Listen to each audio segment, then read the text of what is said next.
Saya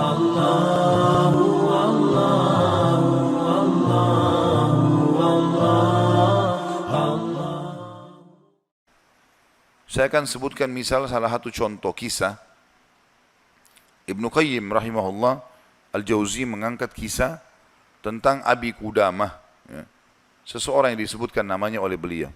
Sudah pernah saya sebutkan cerita ini belum? Selalu belum, ya. Baiklah. Abi Qudamah, kata Ibnu Jauzi, adalah seseorang yang suka berjihad. Di zaman dulu, zaman tabi'in, suka berjihad, berperang. Dan dia selalu memotivasi orang untuk berjihad. Ditanya di salah satu masjid itu, dia lagi pulang dari jihad, pengalaman apa yang paling berkesan bagi anda di kancah peperangan jihad? Dia bilang, kisah seorang anak muda yang bertemu bidadari. Maka orang tanya, seperti apa ceritanya? Dia bilang, satu waktu saya pulang ke negeri saya, di kotanya. Kemudian saya motivasi orang untuk berperang, berjihad. Disampaikanlah motivasi, ayat-ayat, hadis, kisah-kisah nyata. Sampai orang-orang pada termotivasi untuk berjihad. Dia bilang, setelah selesai saya pulang, besok saya ingin bentuk pasukan, bergabung dengan pasukan muslimin untuk berjihad. Ya. Waktu saya pulang ke rumah, dia bilang tiba-tiba ada suara perempuan depan pintu. Memanggil, wahai Abi Qudamah, Abi Qudamah. Dia bilang, saya baca, a'udzubillahi minasyaitonirrajim. Jangan sampai ini godaan syaitan. Perempuan malam-malam memanggil-manggil depan rumah. Dia enggak bilang, saya enggak mau buka pintu. Terdengar lagi suara kedua kali, Abi Qudamah, Abi Qudamah, buka pintu. Suara perempuan. Dia bilang, a'udzubillahi minasyaitonirrajim. Saya enggak mau buka ini, takut jadi fitnah, gitu kan. Terus perempuan itu rupanya nyaut depan pintu. Dia bilang, wahai Abi Qudamah, bukankah anda yang memotivasi kami berjihad? Dan saya terpengaruh dengan itu. Saya ingin menyumbang sesuatu. Bukalah pintunya. Dia bilang, saya dengar orang ini mau nyumbang hubungan dengan jihad, saya buka pintu. Perempuan itu rupanya bercadar. Dia bilang, pada saat saya buka pintu dan di hadapan saya tahu kalau orang ini, kalau tidak pakai cadar, luar biasa Allah berikan kelebihan fisiknya. Terlihat, wanita ini punya kecantikan tapi dia tutup auratnya. Lalu saya alihkan pandangan saya dan saya katakan, apa yang akan engkau sumbang ibu? Dia bilang, sesuatu yang paling indah dari tubuh saya, hai Abi Qudamah, adalah rambut saya. Saya memiliki rambut yang sangat bagus dan panjang. Maka saya sudah memotongnya dan saya sudah membentuknya supaya menjadi tali kekangan kuda. Maka saya minta agar rambut saya ini engkau jadikan tali kekangan kudamu, agar minimal rambutku ikut berperang. Abi Qudamah bilang, saya heran dengan imannya ibu ini. Luar biasa ini. Gak pernah ada orang terfikir seperti itu. Rambutnya panjang, lebat, tebal, dipotong, lalu dibuat sedemikian rupa sehingga bisa menjadi tali kekangan kuda. Gitu kan. Pakailah ini Abi Qudamah. Abi Qudamah bilang, baiklah, diambil. Pada saat sudah diambil, Abi Qudamah mau tutup pintu, dia bilang, sebentar, masih ada satu lagi Abi Qudamah. Dia bilang apa? Suami saya mati syahid. Dan semoga Allah terima, semoga juga kami disatukan di surga.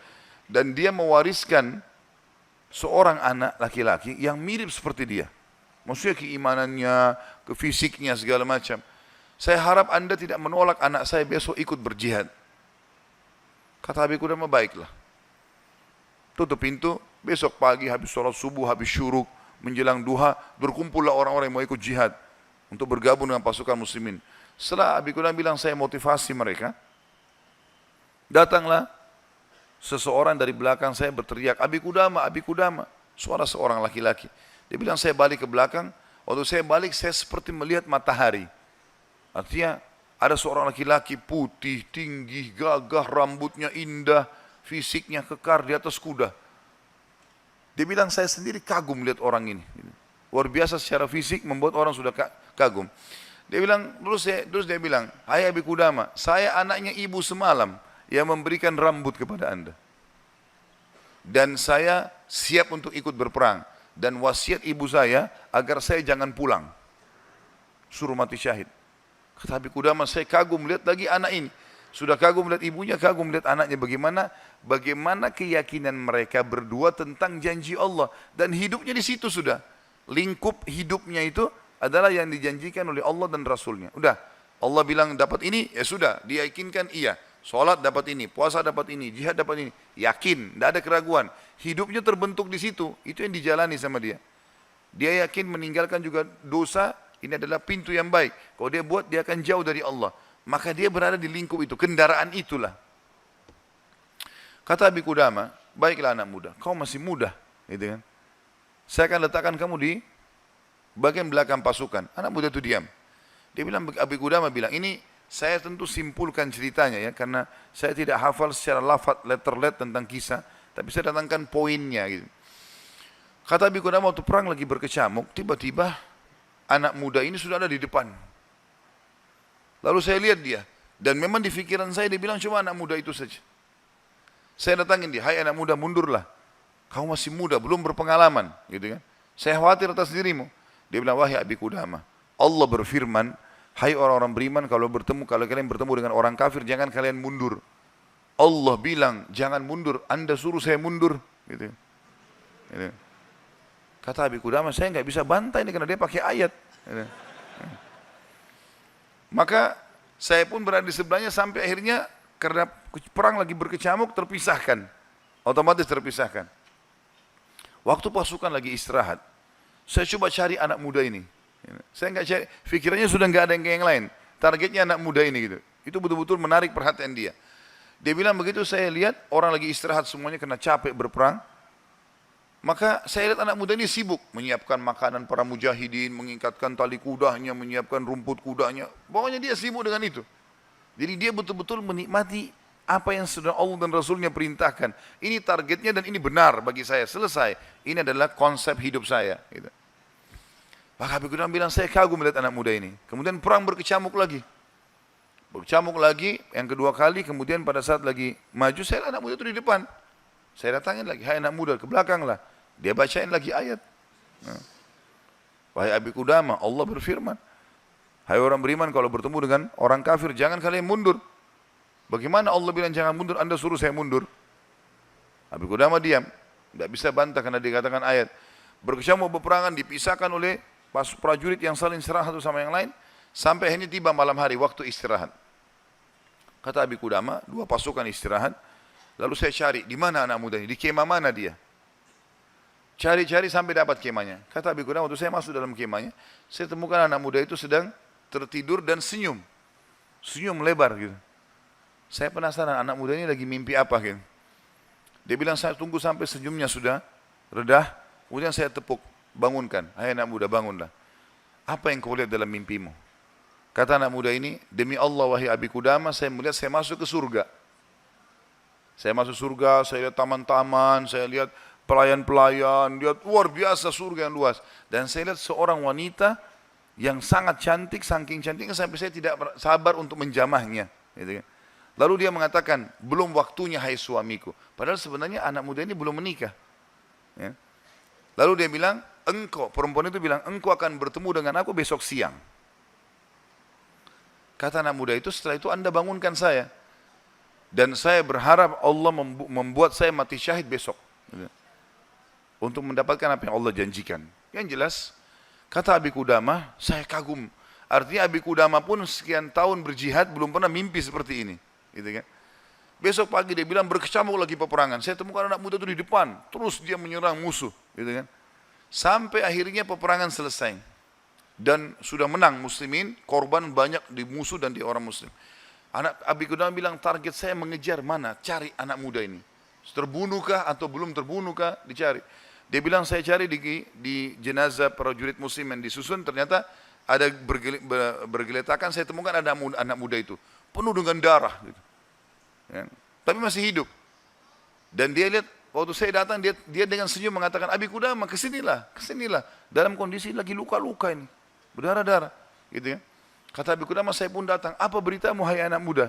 Dia bilang, Abi Qudamah, kalau kau pulang nanti ke kampung kita, ke negeri kita, sampaikan ke ibu saya salam dan bilang impian beliau sudah terkabulkan. Artinya saya akan menyusul ayah saya mati syahid. Lalu pesannya ini luar biasa. Dia bilang apa? Wahai Abi Qudamah, apa kau ingat kisah tadi malam bidadari dalam mimpi saya? Kata Abi Qudamah, iya. Sekarang ada di sebelah saya. Sedang senyum dan menunggu ruh saya keluar. Lalu dia akan membawa saya ke surga. Lalu kata Abi Qudamah, orang itu pun meninggal dunia. Dalam kondisi dia tersenyum gitu kan.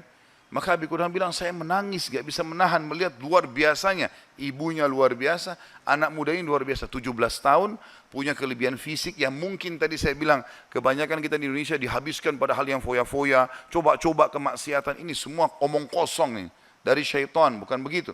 Anak muda ini dididik oleh ibunya untuk targetnya surga. Pokoknya bagaimana berperang mati syahid, seperti itulah. Kata Abi Qudamah, saya pun menguburnya. Waktu kami pulang ke negeri kami, target saya ke rumah ibunya. Bukan ke rumah saya lagi. Orang semua pada pulang ke rumahnya, ketemu keluarganya. Dia bilang, saya cari ibunya anak muda itu. Begitu dapat rumahnya, saya ketuk pintu, dibuka. Ibu itu buka. Ibu itu begitu lihat, saya tahu Abi Qudamah. Dia bilang, wahai Abi Qudamah, apa kau datang berbelasungkawa atau kau datang untuk membawa berita gembira? Kata ya Abi Qudamah, apa maksud anda ibu? Dia bilang, kalau anda pulang mengatakan anak saya ikut pulang bersama anda, berarti itu belasungkawa. Saya enggak mau anak saya pulang. Mau mati syahid. Tapi kalau anda bilang anak saya mati syahid, berarti itu berita gembira. Abi Qudamah bilang, saya enggak tahan menangis lalu saya mengatakan, ibu, berita gembira, Allah sudah kabulkan impianmu. Anakmu telah menyusul suamimu dan semoga Allah kabulkan. Ibu itu menangis, sujud syukur kepada Allah gara-gara berhasil anaknya menjalankan perintah Allah. Ini yang banyak luput dari kita nih. Kita malah bangga kalau anak kita yang cantik keluar dengan telanjang sana sini, terbuka auratnya. Atau mungkin meninggalkan pesantren dan sekolah di sekolah yang tidak ada pendidikan agamanya. Atau keluar ke negara-negara kafir yang akhirnya mereka terdidik dengan hal-hal yang tidak baik. Hanya karena bangga dengan urusan dunia, bukan bangga dengan urusan akhiratnya. Padahal itu tanggung jawab kita. Jadi teman-teman sekalian, menanamkan muraqabah, yakin kalau Allah mengawasinya, yakin akan janji Allah terhadap ibadah yang dia kerjakan, yakin ancaman Allah kalau dia melanggar, maka ini poin yang sangat penting, ini yang sedang kita bahas. Masalah bagaimana dia mendidik jiwanya dalam masalah muraqabah.